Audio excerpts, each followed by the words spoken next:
In the ancient city of Bethlehem, where history and prophecy intertwine, a mysterious event unfolded, illuminating the heavens with a divine sign. What is the meaning of that sign, and is it related to end times? Or Jesus is coming back for the second time? Inside this video, we are going to explore the mysteries of this divine sign. According to ancient texts, it was in Bethlehem that a miraculous birth occurred, a birth foretold by prophets centuries before. As the humble couple, Mary and Joseph, sought refuge in a lowly stable, unaware of the significance of the moment, a celestial phenomenon captured the attention of shepherds in the fields nearby. The heavens seemed to come alive as an extraordinary star blazed brightly above, casting its radiant light upon the earth below. For those who witnessed this celestial spectacle, it was a sign of divine favor, a beacon guiding them to the birthplace of a promised Savior, Joshua. The Star of Bethlehem. It is maybe one of the most well-known stories from the New Testament of the Bible, leading the wise men from the east to the infant Jesus Christ, Matt 2:1-13. The tale is recited annually at Christmas time in millions of locations and has been portrayed in innumerable artistic renditions over the past 2 millennia. But what is the star in this story that Matthew, the evangelist, is telling us? There are many differing views regarding the story's authenticity.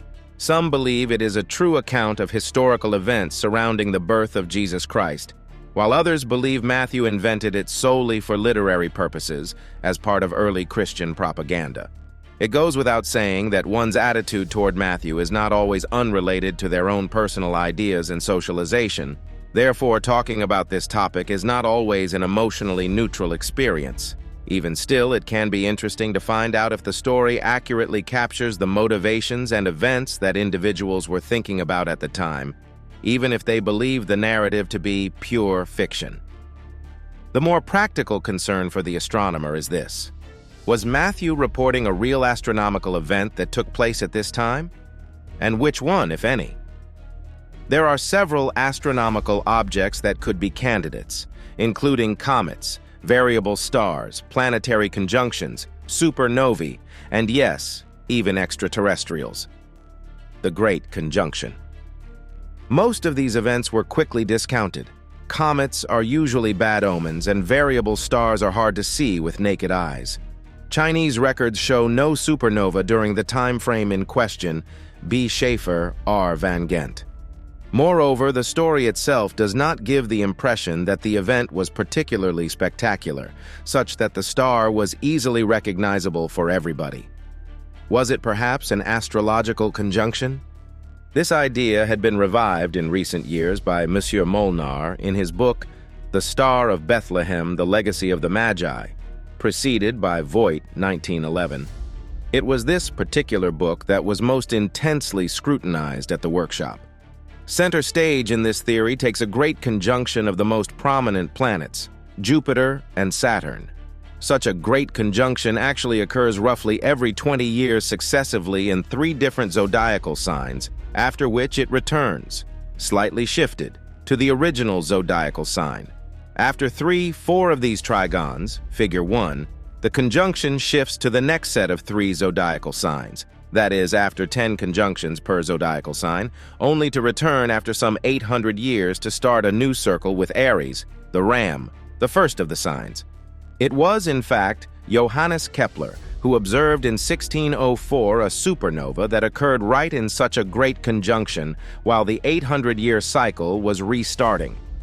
He noticed that a previous cycle had started around 6 BC and made a connection to a putative birth date of Jesus Christ at 5 BC, O Gingeric. He also wondered, based on the very unusual sighting of a nova, that is, a new star, whether it was that great conjunction in Aries which actually spawned it. The likelihood of finding a supernova, occurring every few hundred years, right in such a special conjunction is exceedingly small. Yet today we understand that supernovae are simply random stellar implosions of distant stars that are completely uncorrelated with our solar system. Molnar's theory. Molnar reminded everyone that one should read the sky like an ancient astrologer and not judge it by what we would consider exciting or spectacular today. He goes on to argue that in those days Aries was the zodiacal sign associated with Judea. Hence, when the sun and the moon accompanied the great conjunction in Aries at a certain date in 6 BC, in particular when the moon occulted the regal planet Jupiter in the early morning during his heliacal rising, it would have made for a very unusual horoscope that signaled the birth of a new king in Judea.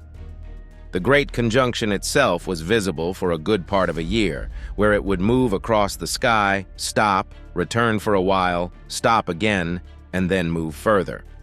The reason for this behavior is the structure of our solar system, where the Earth rotates on a smaller and faster orbit around the Sun than Jupiter and Saturn. While the Earth moves in a direction towards Jupiter and Saturn, both planets will advance forward. However, as the Earth catches up with them, leading to a triple conjunction of the two planets with Earth, both Jupiter and Saturn look like they are moving backwards. According to Molnar, the stopping and retrograde motion of the conjunction would naturally explain the path of the star described in Matthew. And behold, the star that they had seen when it rose went before them until it came to rest over the place where the child was. Matt 2:9.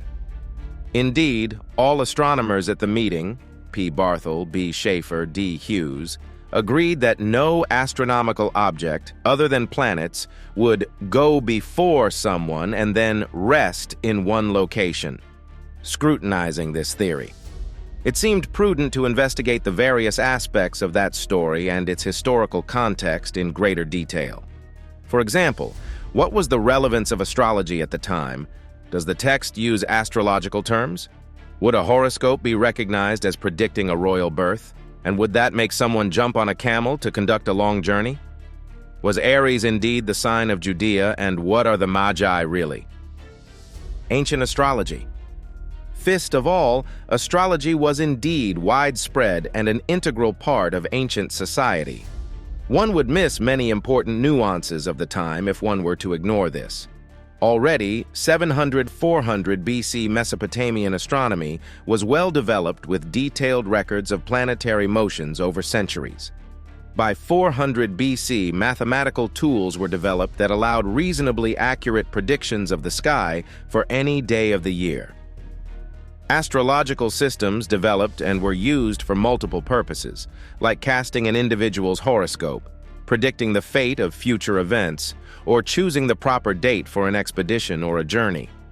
This went so far that tables existed which correlated planetary conjunctions with weather and market prices. However, horoscopes were typically not cast in advance to predict the birth of a person or a king, but only their death. Amos Driver, A. Jones, S. Hyland. In general, astronomers and astrologers were two different professions, one who would observe and one who would interpret it. An astrologer would not really observe the stars, but merely use astronomical tables to calculate a horoscope. Nonetheless, both occupations were clearly tightly interwoven. Still, in general, it seems rather unlikely that an astrologer would have suddenly looked at the sky, discovered an interesting conjunction, and rushed to Judea because of this. Relating zodiacal signs to Judea? So what about the zodiacal signs? Does Pisces or Aries really refer to Judea, thereby giving a clue for the Magi where to go? Here the Molnar theory hits some opposition. It is indeed true that certain zodiacal signs were assigned to countries. However, in the traditional astrological systems of the time, it would have been much more likely to associate Aries with Persia or Syria, while Judea was simply too insignificant to be included here explicitly. Only with the revision of Ptolemy later can we see Judea being associated with Aries, J. Steele, S. Hyland. As an interesting side remark, Hyland pointed out that the countries mentioned in the story of Pentecost in Act 2, 9, 11 rather closely follow the list of countries associated with zodiacal signs. This in itself suggested to me that astrological themes are in fact being used in the New Testament, not judging whether the authors were aware of it or not. Astrology in Jewish society. Indeed, astrology played a much larger role in Jewish circles than one might have thought. While officially the Jewish religion would have nothing to do with it, astrological practices and knowledge were prevalent also in the ancient Jewish society. In particular, King Herod the Great seemed well versed in astrology, engaging in discussions with the Roman emperor about it, von Stuckrad. Moreover, von Stuckrad suggests that the great conjunction occurring in a new house most likely would have made Herod even more nervous than he already was. Known as a paranoid tyrant who was afraid of being overthrown, he slaughtered his two oldest sons in 7 BC and some 300 military leaders. In that respect, the slaughter of the innocent, Matt 2:16 estimates range from 40 children, would not be surprising, but is also not recorded elsewhere. Expression of awe and wonder. Early the next day, on March 30th, Archimandrite Malakos shared the pictures on his Facebook page, expressing awe by writing, "Wondrous art thou, O Lord, in thy saints. The cross of Golgotha opened its eyes."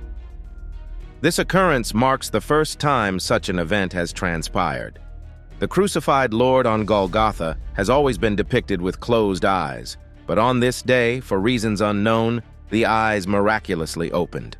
In a Facebook post dated April 1st, Father Theodore Dodd pens a gripping narrative detailing the extraordinary event witnessed by priests and visitors alike. Following the original article's publication, a plethora of comments and feedback flooded in.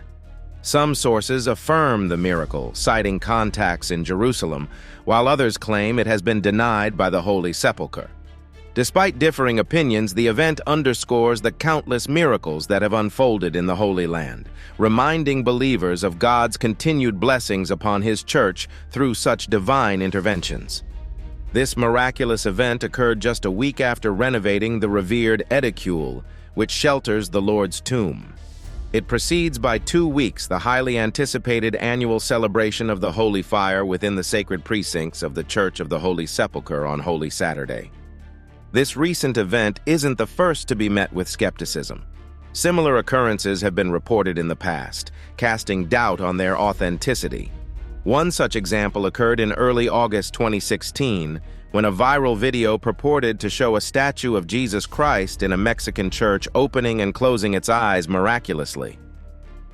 Despite garnering international media attention, skepticism prevailed, with many attributing the incident to an optical illusion or video editing. The footage from the Chapel of Saltillo sparked widespread discussion on social media, but claims of authenticity by paranormal investigator Ivan Esamia did little to quell doubts. Similarly, in November 2016, a small village in Nigeria became the center of attention when the Catholic Church of St. Augustine reported an incident involving a hanging crucifix of Christ emitting a radiant light. Witnesses claimed the carbon copy of Christ, resembling his post-resurrection appearance, shimmered like precious stone, but skepticism persisted despite the reports. The recent phenomenon drew a diverse crowd, attracting both Christians and non-Christians who eagerly sought to touch the illuminated crucifix, fervently uttering prayers for salvation. However, amidst the fervor, doubts emerged regarding the phenomenon's authenticity. Some viewers suggested mass hysteria rather than a divine occurrence. Father Theodore, a custodian of the Church of the Holy Sealer, encourages a shift in focus from the external manifestations to the essence of faith. He emphasizes that miracles can strengthen wavering faith, but are not the sole foundation. True faith goes beyond miraculous displays, rooted in profound encounters with God incarnate, communion with Him, and witnessing His crucifixion, death, resurrection, and ascension. Father Theodore points to the often overlooked miracle of transubstantiation during the divine liturgy, where bread and wine become the body and blood of Christ. This, he argues, is the greatest miracle, a sacred reality to be ever mindful of. Cultural and religious significance. The church's architectural grandeur and historical significance make it a focal point for religious and cultural tourism in Jerusalem. It hosts various ceremonies and rituals, attracting visitors seeking to immerse themselves in its transcendent aura and storied past. The Holy Saturday's Holy Fire ceremony, led by the Greek Orthodox Patriarch and joined by the Coptic and Armenian Patriarchs, takes place on special occasions. Hidden within the intricate iron latticework of the Coptic chapel lies the cherished altar of the Coptic Orthodox community. Historically, the Georgians held the key to the edicule, a term whose secrets will be revealed as we delve deeper into this topic. The edicule is a sacred structure within the chapel, and its significance unfolds as we explore its mysteries. This revered sanctuary, cherished by Christians worldwide, recently witnessed an extraordinary event of divine intervention. This celestial manifestation, perceived as a divine sign, resonated profoundly within the hearts of pilgrims and believers alike, underscoring this revered site's preserved sanctity and allure. Origins of the Church of the Holy Sealer. Behind the speaker, a statue of the Blessed Mother and the crucifixion place in the Church of the Holy Sealer can be seen. Exploring the origins of this sacred place covers two important sites, Golgotha and the Supplier. Understanding its importance and the circumstances leading to its genesis offers valuable insights into the Church's significance. Understanding the Church of the Holy Sealer's miraculous event requires a profound comprehension of its historic significance and spiritual connection to Jesus Christ and early Christians. Delving into its context and components provides a deeper understanding of the remarkable event within its sacred walls. The Church of the Holy Sealer traces its roots back to the crucifixion of Jesus in 1st century Judea, around AD 30 or AD 33. This pivotal event, recounted in the 4 canonical Gospels of the New Testament and supported by epistles and other ancient sources, holds historical and spiritual significance. Despite widespread acceptance, historians may not universally agree on all the specifics. According to the canonical Gospels, Jesus underwent arrest and trial by the Sanhedrin, followed by sentencing from Pontius Pilate, leading to his scourging and crucifixion by the Romans. His death is depicted as a sacrificial act for the atonement of sin. The canonical Gospels narrate the stripping of Jesus' clothing and the offering of vinegar mixed with myrrh or gall, likely to alleviate his thirst. Against the backdrop of this historical narrative, the Church of the Holy Sealer recently became the stage for an extraordinary event. Following his arrest and trial, Jesus was crucified at Golgotha, positioned between 2 convicted thieves, according to the Gospel of Mark. He endured agony until around 3 p.m., when he breathed his last breath. A soldier, traditionally identified as Longinus, pierced Jesus' side with a spear, confirming his passing and resulting in the flow of blood and water from the wound. After his death, Joseph of Arimathea and Nicodemus took his body down from the cross and laid it in a rock-hewn tomb. On the 3rd day following his crucifixion, Jesus was resurrected from the dead, as stated in 1 Corinthians 15:4. He appeared to his disciples on multiple occasions before ascending to heaven. These events, dating back to the 4th century, hold profound significance in Christian theology. The Church of the Holy Sealer encompasses 2 sacred sites revered in Christianity: Calvary, where Jesus was crucified, and the tomb where his resurrection occurred. Originally a Jewish burial ground, the site later hosted a pagan temple.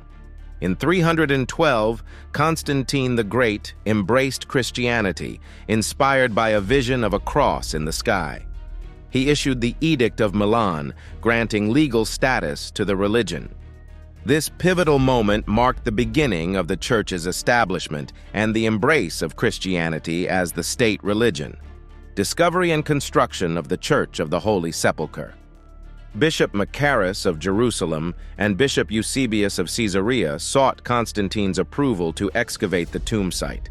During their excavation, they discovered 3 crosses near a tomb. The cross, believed to possess miraculous healing powers, was identified as the true cross upon which Jesus was crucified. This discovery led to the identification of Calvary by the Romans.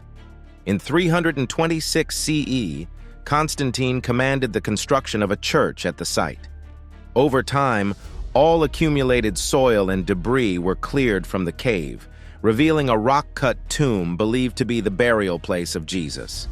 Constructed under Constantine in the 4th century, the church was later demolished by Al-Hakim in 1009. Subsequently, the church and rotunda were rebuilt, with alterations made by Emperor Constantine IX, Monomachos, and the Crusaders. These modifications significantly deviated from the original design. Enclosed within a 19th century shrine known as the Edicule, the tomb remains a focal point. Since its establishment in the 4th century, the Church of the Holy Sepulchre has been a significant pilgrimage site for Christians. It is revered as the traditional place of Christ's resurrection, reflected in its original Greek name.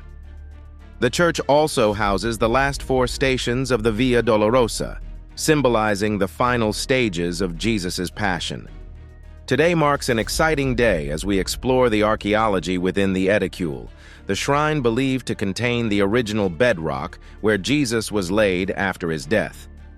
According to the New Testament, Jesus was crucified at Golgotha, also known as the Place of the Skull, located beyond the city walls in an area of stone quarries. Approximately 10 years after Jesus' crucifixion, a third wall was constructed, encompassing the site of his execution and burial within the city limits. This historical context supports the placement of the Holy Sepulchre within the present-day Old City of Jerusalem. The church now includes both sacred locations. The Basilica, known as the Martyrium, enshrines the traditional site of Calvary, while the Anastasis, meaning resurrection, encloses Jesus' cave tomb. Consecrated on September 13, 335 CE, the church still retains its original wooden doors from 326 CE, highlighting its ancient magnificence. At the entrance of the church, a stairway ascends to Calvary, adorned with lavish decorations. Another stairway descends from this site to the ambulatory, which houses 2 chapels, Greek Orthodox and Catholic.